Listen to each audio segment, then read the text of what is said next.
Elton and Jensen, the dream team. Are you looking forward to it?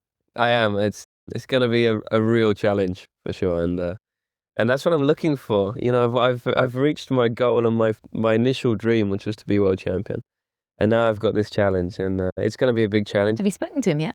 I haven't. I've been pretty busy since the announcement, but I will speak to him very soon, and I'm sure we'll be spending quite a bit of time together over the winter. You've been with Braun for such a long time now. I was with Braun for 7 years. Moving teams is a big thing for me. You're so fond of Ross Braun. Is he disappointed that you've left the team?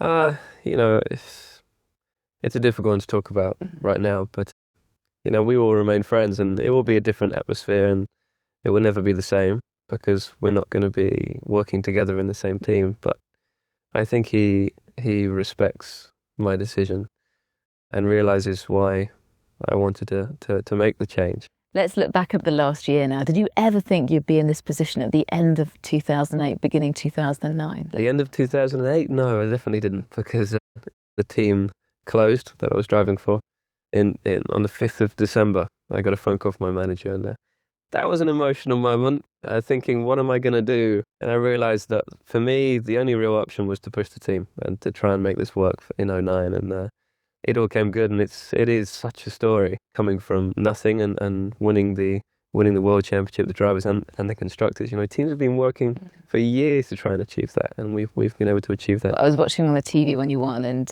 your dad actually made me cry because your dad, of course, is your biggest fan, isn't he? He's there all the time, every race you do.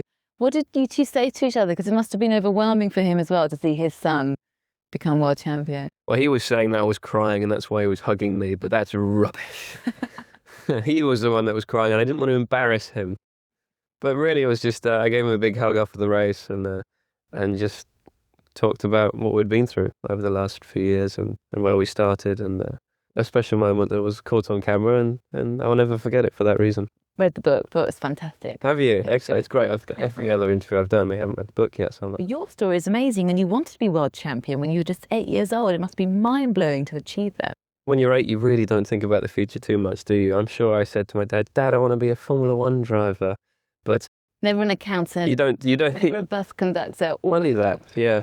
Yeah, I started my karting career, and it was more for fun. You know, on the weekends I was with my old man, as I call him, and we used to have fun. And then when I sort of got into my teens, I realised it's a bit more serious. Did your grades suffer?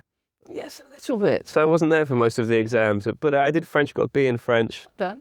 Can't speak a word of French. I've been living there for 10 years, but I'm trying my best. And you seem to be having a lovely time with Jessica. Is she the one for you? Well, a few of my friends have been pulling my leg on this one. One being Sebastian Vettel, who said in a press conference that I heard you're getting engaged. Which is not true yet. And, you know, I don't really want to say too much about it because... you have to talk to her about it. Exactly, yeah. And things should always be a surprise. And what's your first car? The first car I actually bought was a Vauxhall Cavalier. I had a Vauxhall Nova, that was my... Did you? Yes. Hello? And everyone, SR Novas and things like that. Yeah, and did you have the big stereo in the back? And No boy racer rubbish for me, no. Just a little red Vauxhall Nova. I did. I had the big wheels, big stereo. Now then, Mr. Button, you may very well be world champion, but we want to test your skills on the highway code. Doesn't matter if you don't do very well, because we didn't. I won't do very well. Can you tell me what this is? That means that's at the exit of a village. If it's 30 miles an hour, and that says the 30-mile-an-hour limit is finished. It's got it right. How about this one? No vehicles in this round red circle. And what about this one? No red cars passing black cars. Is that it? Yeah, that's it. I did pretty well. Anyway.